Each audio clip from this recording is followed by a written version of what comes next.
Hello everyone, welcome to my channel learning twist with Shalini ma'am.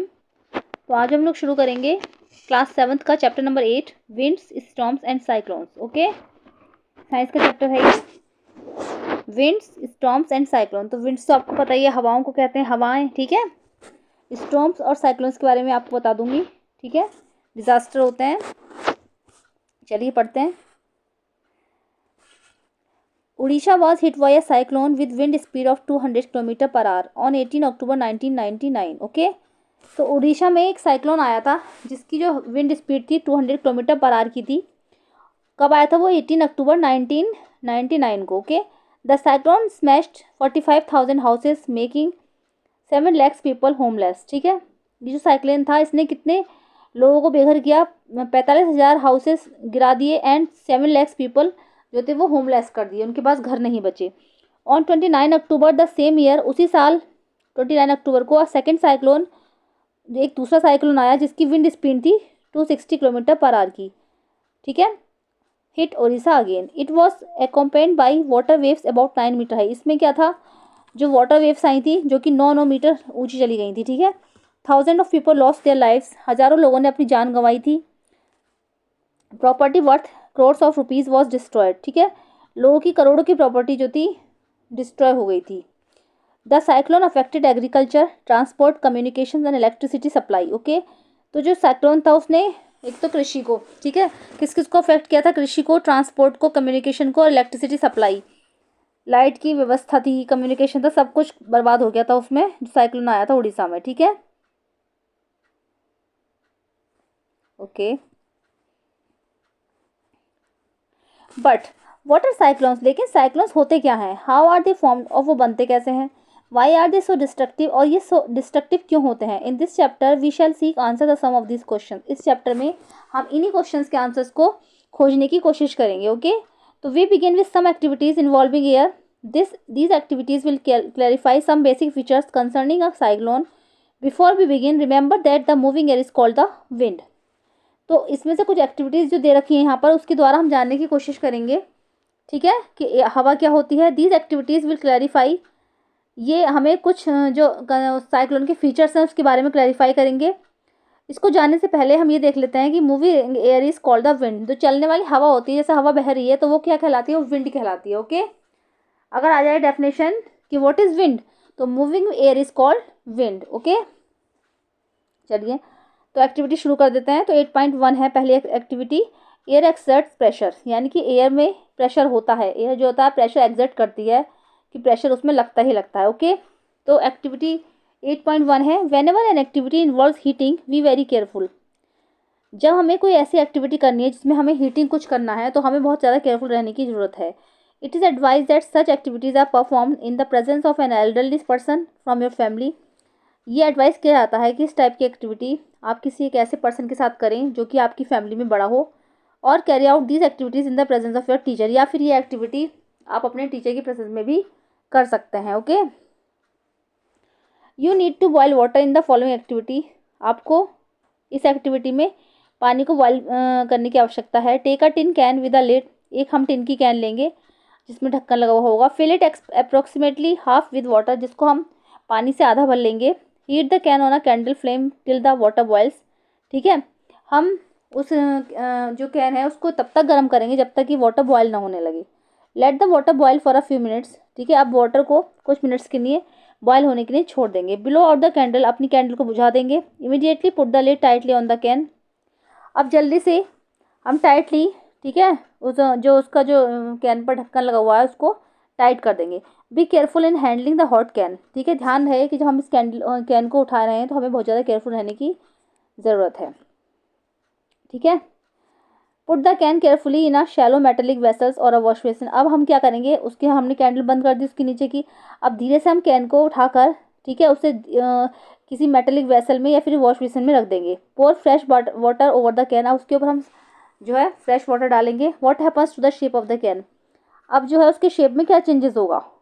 ठीक है, जैसे ये है, इसके नीचे कैंडल जल रही है। ठीक है, तो क्या हुआ, हमने उसके ऊपर ठंडा पानी डाला तो ये सिकुड़ गई। ठीक है, क्योंकि इसमें प्रेशर था, ये यहाँ से हवा भरी हुई थी इसके अंदर, पानी जैसे बॉयल हुआ तो प्रेशर जो लगा तो उसके अंदर जब हमने ठंडा पानी डाला तो उसकी जो अंदर एयर थी, वाटर वेपर जो थी, वो सिकुड़ गई। इसकी वजह से वो कैन का शेप भी चेंज हो गया। ओके, तो can you guess why the shape of the can gets destroy?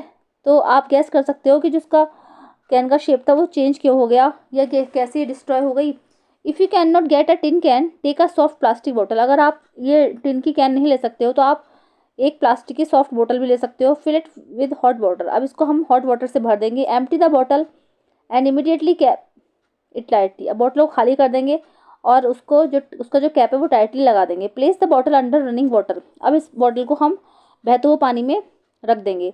Recall now some of your experience. आपके साथ जो एक्सपीरियंसेस हुए हैं उनको आप बताने की कोशिश कीजिए।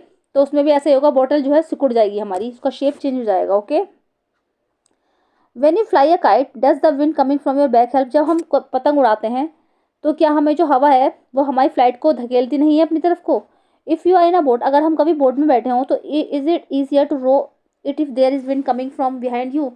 तो क्या ये जैसे अगर हमारे पीछे से हवा आ रही है, नाव को चला रही है, तो क्या हमारी नाव चलाना आसान है? तो यस, आसान है कि पीछे से हवा जो है हमारी नाव को धकेलती है और जिससे कि हम पानी की आगे की दिशा में चलते चले जाते हैं। Okay, do you find it difficult to ride a bicycle against the direction of the wind? क्या आपने देखा है कि हवा की डायरेक्शन के अगेंस्ट, जिस दिशा में हम चल रहे हैं, साइकिल चला रहे हैं और दूसरी तरफ से साइकिल उधर से हवा पीछे की साइड से आ रही है, सामने से क्रॉस करती आ रही है, तो हमारे लिए साइकिल चलाना मुश्किल हो जाता है? तो यस, हो जाता है। You know that we have to fill air into the bicycle tube to keep it tight. आप जानते हो कि बाइसिकल की जो ट्यूब होती है उसमें हवा भर जाती है जिससे कि वो टाइट बने रहे। Also you know that a bicycle tube over fill with air may burst. और आपने ये भी देखा होगा कभी कभी जब हम साइकिल की ट्यूब में ज़्यादा एयर भर देते हैं तो वो बस्ट हो जाते हैं। What is the air doing inside the tube? इस ट्यूब के अंदर जो हवा है अब वो क्या करती है, उसका क्या रोल है? Okay, discuss with your friends how the air in the bicycle tube keeps it in shape. आप अपने दोस्तों से ये डिस्कस कीजिए कि बाइसिकल के जो ट्यूब्स होते हैं वो कैसे शेप में बने रहते हैं, उसमें हवा होती है अंदर तो उनका शेप कैसे बना रहता है। All these experiences show that the air exert pressure. ये सारी एक्टिविटीज़ हमें दिखाती हैं कि एयर में प्रेशर होता है। ठीक है, it is due to this pressure that the leaves of the trees. इसी प्रेशर के कारण जो पेड़ों की पत्तियाँ, बैनर्स और flags flutter when the wind, जब हवा चलती है तो बहुत तेज़ी से हिलते हैं क्योंकि एयर में प्रेशर होता है। You can list some more experiences which show that the air has pressure. आप ऐसे बहुत सारे जो एक्सपीरियंसेस हैं उनकी एक लिस्ट बना सकते हो जिसमें कि हवा में प्रेशर होता है। Let us now try to explain why the can gets destroy. आइए अभी जानने की कोशिश करते हैं कि जो कैन थी या फिर जो बॉटल थी वो डिस्ट्रॉय क्यों हो गई। As water is poured over the can, जैसे ही हमने उसके ऊपर पानी डाला, some steam in the can condense into water. जो उसकी जो स्ट्रीम्स थी वो वाटर में कंडेंस हो गई। ठीक है, वो ड्रॉपलेट्स बन गए, ठंडे होकर वो सिकुड़ गई, reducing the amount of air inside. और जो उसके अंदर एयर थी, ठीक है, उसका जो वो रिड्यूस हो गई, कम हो गई। The pressure of air inside the can decrease then the pressure exerted by the air from outside the can. Okay, जो उसके अंदर कैन के अंदर जो प्रेशर था हवा का वो घट गया। Then the pressure exerted by the air from, और उसकी जो बाहर की जो हवा थी उसके अंदर प्रेशर बढ़ गया जिसकी वजह से वो उसका शेप चेंज हो गया। As a result the can gets compressed. ठीक है, उसकी वजह से जो वो कैन थी वो सिकुड़ गई। This activity against confirm that air exert pressure. ये एक्टिविटी जो है हमें कन्फर्म कर देगी कि हवा में प्रेशर होता है। ठीक है, वो प्रेशर लेती है। High speed winds are accompanied by reduced air pressure. ठीक है, high speed winds are accompanied by reduced air pressure. वो कैसे एयर प्रेशर को हटाती है। ठीक है, एक्टिविटी 8.2 देखेंगे। Crumple a small piece of paper into a ball of size smaller than the mouth of an empty bottle. हम क्या करेंगे, एक प्लास्टिक की बोतल ले लेंगे, ठीक है, और उसके जो मुंह को अपने मुंह के पास रखेंगे, उसमें हम एक पेपर का छोटा सा पीस सिकोड़ कर डाल देंगे। Hold the empty bottle on it's side and place the paper ball just inside the mouth. ठीक है, अपने मुंह के पास कर लेंगे और उसके बिल्कुल उसमें जो छोटा सा जो हमने बॉल बनाकर डाली है कागज़ की, वो बिल्कुल साइड में डाल देंगे। Now try to blow on the ball to force it into the bottle. ठीक है, अब हम क्या करेंगे, अपने मुंह से फूंक मारने की कोशिश करेंगे जिससे कि हम पेपर को धक्का देंगे कि कोई पेपर अंदर की साइड चला जाए। तो try the activity with bottles of different size. ये वाली एक्टिविटी जो है हम डिफरेंट साइजेस की बोतल के साथ कर सकते हैं। Challenge your friends if they can force the paper ball in by blowing into the bottle. अपने दोस्तों से चैलेंज कीजिए कि क्या वो इस पेपर की बॉल को अपने मुंह से फूंक मार कर अंदर की तरफ धकेल सकते हैं। Paheli and Boojho are thinking about the following questions. Why is it difficult to force the paper ball into the bottle, कि ये मुश्किल क्यों है कि हम पेपर की जो बॉल बना रखी है उसे हम अंदर की तरफ नहीं धकेल पा रहे हैं।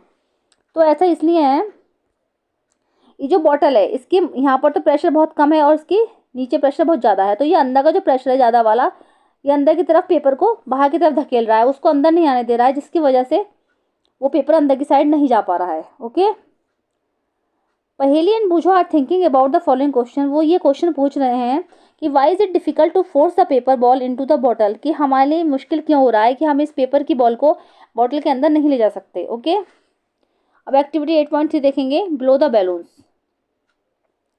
Take 2 balloons of approximately equal size, हमें 2 बैलून लेने हैं जो कि अप्रोक्सीमेटली इक्वल साइज के होंगे। Put a little water into the balloons, अब थोड़ा थोड़ा पानी इन दोनों बैलून्स में हम भर देंगे। Blow both the balloons and the each one to a string, उन दोनों को हम फुला देंगे, है ना, और उसको एक स्ट्रिंग पर लटका देंगे। हैंग द बैलून्स 8 से 10 centimetre apart on a cycle spoke और अ स्टिक, अब इन बैलून्स को हम 8 से 10 सेंटीमीटर की दूरी पर रखेंगे, जो साइकिल स्पोक होता है उसमें बांध देंगे या फिर एक स्टिक से बांध देंगे।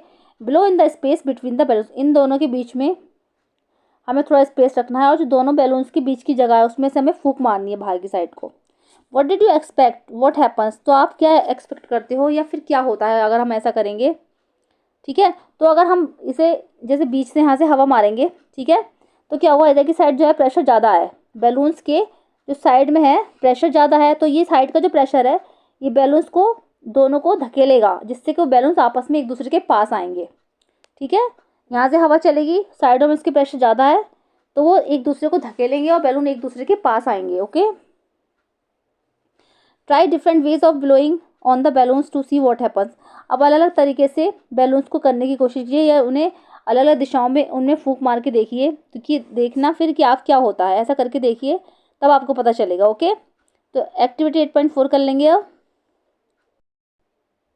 Okay, can you blow and lift, ठीक है, क्या आप, जैसे हमने क्या करेंगे, एक्टिविटी 8.4 है, जैसे hold a strip of paper 20 centimetre long and 3 centimetre wide, हम एक पेपर की एक स्ट्रिप लेंगे और जो कि 20 सेंटीमीटर लंबी और 3 सेंटीमीटर वाइड होनी चाहिए। Between your thumb and 4 finger as shown in the figure 8.5, now blow over the paper, जो कि हमें अपने थंब और अपनी 4 फिंगर के बीच में रखनी है, जैसे कि पिक्चर में दिखाया गया है figure 8.5। Now blow over the paper, अब हम उसको हवा मारेंगे, फूंक मारेंगे पेपर की साइड से।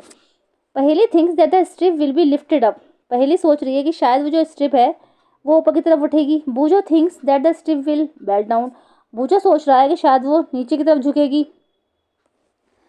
ठीक है, जैसे हम यहाँ से हवा, अब जैसे ये वाला है हमने इसे हवा भरी, ठीक है, तो यहाँ से जो हवा है ऊपर की तरफ धकेल रही है यहाँ से, ठीक है, प्रेशर जा रहा है तो हवा ऊपर को धकेल रही है, जिससे कि वो ऊपर की साइड उठ रहा है paper. Okay, what do you think will happen to the paper, आप क्या सोचते हो कि पेपर के साथ क्या हुआ होगा। Let us try to understand the observation in activities 8.2, 8.3, 8.4, आइए जो हमने एक्टिविटीज़ की थी उसके ऑब्जर्वेशन को समझने की कोशिश करेंगे। What the observation along the lines you thought, क्या ऑब्जर्वेशन वही है जो कि हमने सोचे थे। Do you get the feeling that the increase wind speed is accompanied by A reduce air pressure, क्या आपको ये फीलिंग आ रही है, आप ऐसा जान पा रहे हो कि जो विंड स्पीड है वो हवा के प्रेशर के कारण हो रही है। When we blow into the mouth of the bottle, जब हम हवा बॉटल के माउथ पर फूंक मारते हैं, the air near the mouth has higher speed, ठीक है, तो मुंह के पास जो हमारे एयर होती है वो हायर स्पीड में होती है। This decrease the pressure there, जिससे कि वहाँ के प्रेशर को कम कर देती है। The air pressure inside the bottle in higher than near the mouth, ठीक है, और जो अंदर का जो प्रेशर होता है बॉटल का वो ज़्यादा होता है माउथ की प्रेशर की अपेक्षा। The air inside the bottle pushes the ball out, इसलिए वो जो बाहर वाला ज़्यादा प्रेशर है वो अंदर की साइड को धक्का देता है, वो पेपर को अंदर नहीं आने देता।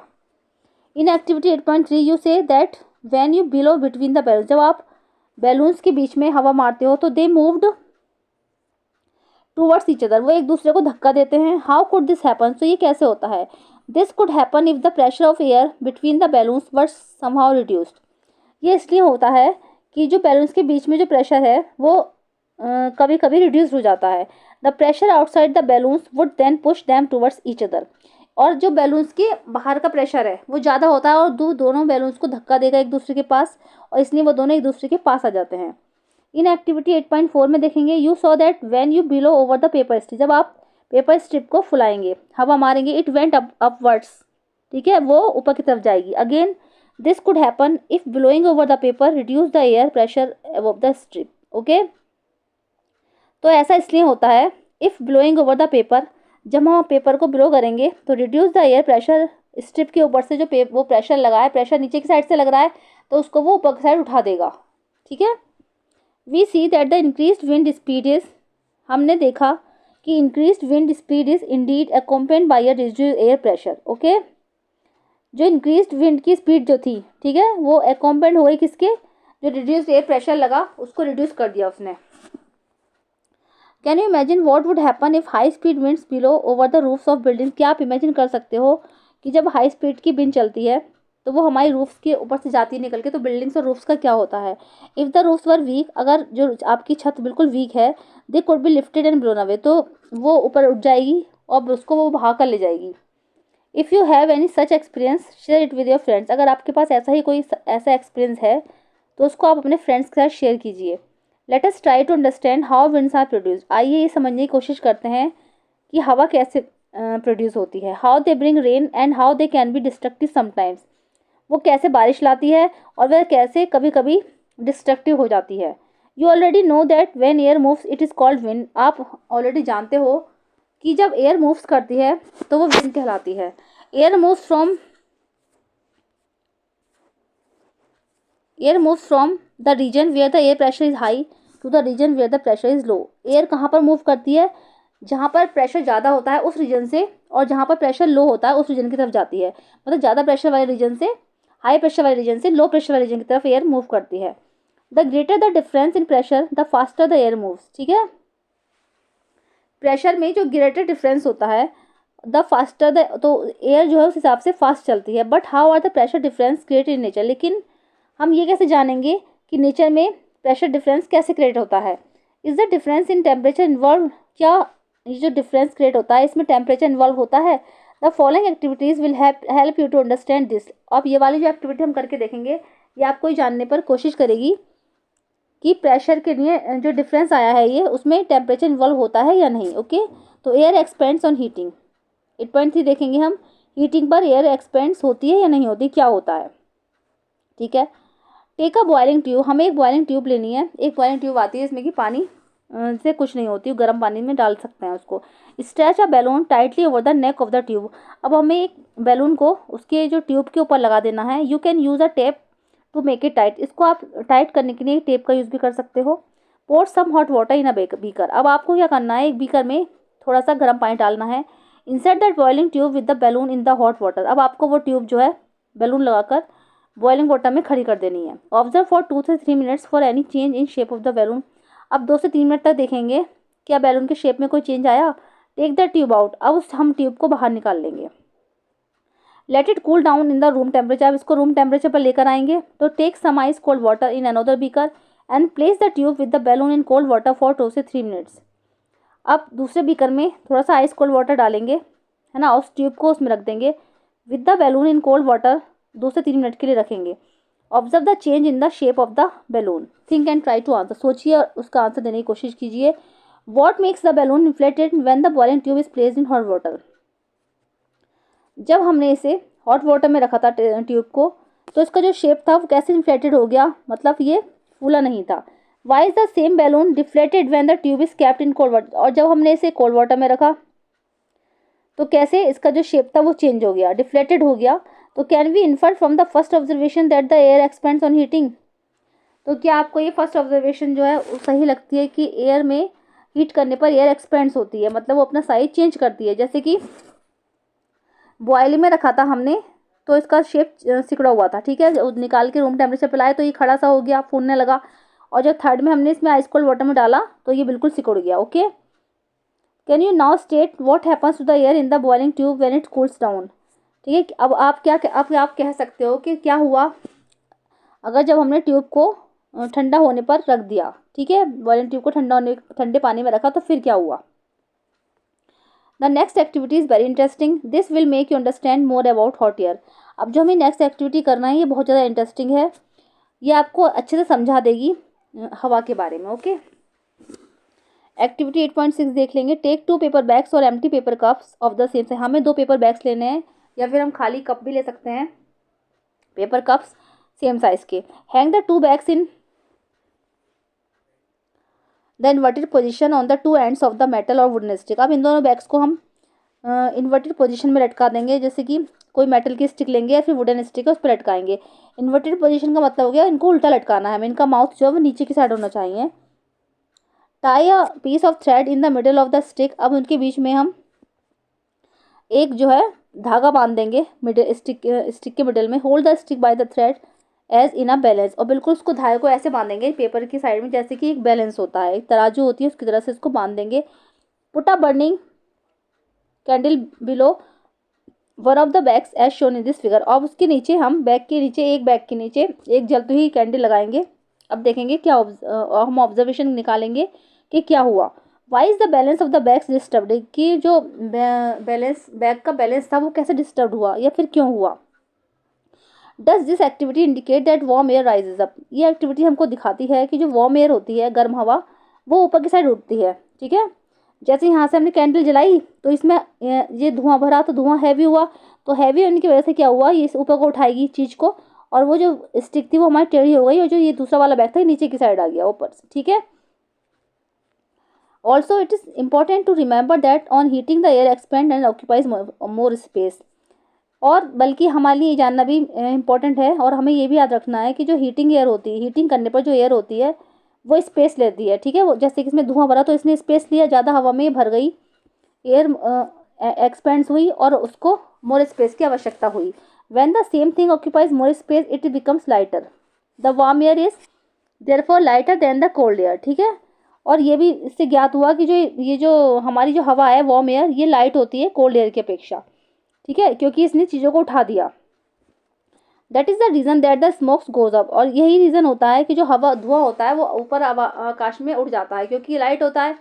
ठीक है, तो ये हवा का ये लाइट है, तो धुआं ये हवा को धकेलने की कोशिश करेगा। Okay okay, in nature there are several situation, nature में ऐसी कई सारी सिचुएशंस हैं when warm air rises at a place, जिससे कि पता चलता है कि गर्म हवा वो अपनी चीज़ों को अपनी जगह से ऊपर उठा देती है। The air pressure at the place is lowered. ठीक है, air pressure is that place is lowered, हवा का जो प्रेशर होता है वो नीचे की साइड जाने लगता है। The cold air from the surroundings areas rashes into the fillets से, जब हम इधर की साइड से नीचे की साइड से उसमें हवा में प्रेशर लगता है तो जो चारों तरफ उसकी ठंडी हवा बह रही होती है वो उसमें आने लगती है, खाली जगह में खाली जगह में ठंडी हवा भर जाती है। This sets up convection of in air as you learn in chapter 4। ऐसा हवा की कन्वेक्शन के कारण होता है, जो कि हम चैप्टर 4 में पढ़ चुके हैं। ठीक है, जब हवा धक्का देगी नीचे की साइड से तो वह, और उसमें जो स्पेस बना खाली जगह में, तो उसमें ठंडी हवा फिल हो जाती है। ऐसा हवा के कन्वेक्शन के कारण होता है, जो कि हम चैप्टर 4 में पढ़ चुके हैं। ओके, अब आता है wind currents are generated due to the uneven heating on the earth. Wind currents जो होता है, ठीक है, वो हवा में जो करंट होता है, ठीक है, हवा की जो धारा होती है वो जनरेटेड होती है किसके द्वारा, अर्थ पर जो अनइवन हीटिंग होती है। अनइवन हीटिंग का मतलब जैसे ये हो गया कि कहीं पर तेज़ गर्मी है, कहीं पर ज़्यादा गर्मी है, कहीं पर कम गर्मी है, उसके हिसाब से this situations are number 1 uneven heating between the equator and the poles. ये किसके कारण होती है, जैसे कि इक्वेटर और पोल्स पे। तो इक्वेटर मैंने बताया, इक्वेटर बिल्कुल जब बीच में होता है, पोल्स साइडों में होते हैं अर्थ के, तो इक्वेटर पे बहुत गर्म माहौल होता है। वहाँ पर क्या होता है, 6-6 महीने का हिसाब चलता है। 6 महीने तो सूरज उगेगा तो उगता हुआ ही रहेगा, और 6 महीने छुपेगा नहीं। ठीक है, 6 महीने छिप जाएगा, 6 महीने के लिए उग जाएगा। You might have learned in geography that regions close to the equator get maximum heat from the sun. आपने ज्योग्राफी में पढ़ा है कि जो रीजन्स इक्वेटर के पास होते हैं उसमें जो होता है मैक्सिमम हीट होती है, जो सन से उसे मिल रही होती है। The air in these regions gets warm, और यहाँ पर इन रीजन्स की जो हवा होती है वो भी वार्म होती है। The warm air rises and the cooler air from the regions in the 0 से 30 डिग्रीज लैटिट्यूड बेल्ट। तो वार्म एयर जो होती है वो उठाती है, और जो कोल्ड एयर होती है वो 0 से 30 डिग्री लैटिट्यूड बेल्ट पर होती है। On other side of the equator moves, जो कि वो इक्वेटर की दूसरी साइड से चलती है। Okay, these winds blow from the north and the south towards the equator. ये जो हवाएं हैं ये नॉर्थ और साउथ, इक्वेटर के नॉर्थ और साउथ डायरेक्शन से बहती हैं, यानी कि नॉर्थ से साउथ की तरफ और साउथ से नॉर्थ की तरफ। At the poles the air is colder than that at latitudes about 60 degrees. उसी तरीके से पोल्स पर जो हवा है वो ठंडी होती है एट द लैटिट्यूड्स, और जो वहाँ का लैटिट्यूड्स होता है 60 डिग्रीज के अप्रोक्स होता है। The warm air at this latitudes rises up and the cold wind from the polar regions rushes in to take its place. The warm air, जो गर्म हवा होती है इन लैटिट्यूड्स की, वो उसको ऊपर की तरफ उठाती है। एंड द कोल्ड विंड, और जो इनकी जो ठंडी हवाएं हैं इस रीजन्स पर, वो वहाँ खाली जगह में भर जाती हैं। ठीक है।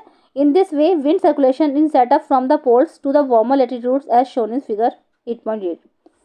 इस वजह से कह सकते हैं कि जो विंड का सर्कुलेशन होता है, ठीक है, पोल्स पर, वो वार्मर लैटिट्यूड्स की तरफ होता है, जैसे कि फिगर 8.8 में दिखाया गया है। हवाएं जो टेढ़ी बह रही हैं ये, ठीक है, ये एरो लगा रखे हैं, इससे पता चल रहा है कि कौन सी दिशा से हवा जा रही है। चलिए अब आगे बढ़ते हैं। The winds could have flown in the north south direction from north to south और from south to north. A change in direction is however caused by the rotation of the earth. जो हवा होती है वो इसमें कैसे बहती है, नॉर्थ साउथ डायरेक्शन में बहती है, जैसे कि नॉर्थ से साउथ की तरफ और साउथ से नॉर्थ की तरफ। अ चेंज इस डायरेक्शन, और ये ऐसा जो चेंज होता है डायरेक्शन में, ये अर्थ के रोटेशन के कारण होता है। ठीक है, जैसे हवा तो बह रही है, अर्थ रोटेट कर रही है, तो वो नॉर्थ से साउथ की तरफ बहेगी और साउथ से नॉर्थ की तरफ बहेगी। ठीक है, तो अगर देखने में हमें ऐसा लगता है कि ये टेढ़ी होकर के बह रही है हवा, ठीक है, तो ऐसा नहीं है, क्योंकि जो अर्थ है वो रोटेट हो रही है, तो उसके तरीके से हमें लगता है कि हवा टेढ़ी होकर बह रही है। Uneven heating of land and water. ठीक है, अब देखेंगे अनइवन हीटिंग जो होती है लैंड और वाटर पर। You have read about the sea breeze and the land breeze in chapter 4। आपने जो कर रखा है, पढ़ रखा है कि सी ब्रीज और लैंड ब्रीज के बारे में चैप्टर 4 में पढ़ रखा है। इन समर्स, गर्मियों में, near the equator the land warms up faster and most of the time the temperature of the land is higher than that of water in the oceans. ठीक है, गर्मियों में क्या होता है कि इक्वेटर के पास जो लैंड होती है वो गर्म होती है, और मोस्ट ऑफ द टाइम जो टेम्परेचर होता है लैंड का वो हायर होता है than that of the water, समुद्र में जो पानी होता है उसकी अपेक्षा, इसलिए वो ज़मीन गर्म नजर आती है। The air over the lands goats heated and rise. ठीक है, और लैंड्स की जो हवा होती है वो गर्म हो जाती है और वो उसे धक्का देती है। This causes the winds to flow from the ocean towards the land. इसका कारण यह है कि जो हवा होती है to flow from the oceans, वो समुद्र से लैंड की तरफ आती है।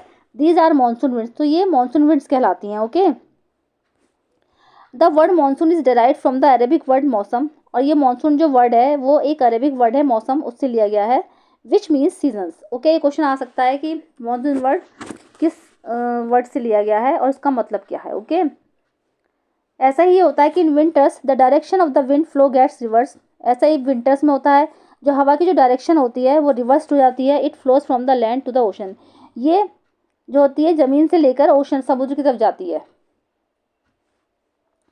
The winds from the oceans carry water and bring rain. अब समुद्र की तरफ जो ये हवा जा रही है, ज़मीन से समुद्र पर जा रही है, तो ये क्या लाती है, ये वाटर लाती है और बरसात करती है। It is a part of the water cycle, जो कि वाटर साइकिल का ही एक पार्ट है। The monsoon winds carry water and it's rain. Monsoon winds पानी लेकर आती हैं और ये बारिश करती है। Clouds brings rain and give us happiness. बादल जो होते हैं वो बरसात लाते हैं और ये हमें खुशियाँ देते हैं। Farmers in our country depend mainly on rains for their harvest. हमारे देश के जो किसान होते हैं वो भी मेनली बारिश पर ही डिपेंड होते हैं अपनी फसलों के लिए। There are many folk songs associated with clouds and rain. इसीलिए बहुत सारे फोक सॉन्ग्स भी बने हैं, इससे बारिश और बादलों से संबंधित बहुत सारे फोक सॉन्ग बने हैं। Sing and enjoy with your friends. आप ये फोक सॉन्ग गाइए और अपने दोस्तों के साथ एंजॉय कीजिए। If you know such a song here is one for you. अगर आप ऐसा ही कोई सॉन्ग जानते हो तो यहाँ पर एक सॉन्ग आपके लिए दिया हुआ है। ओके,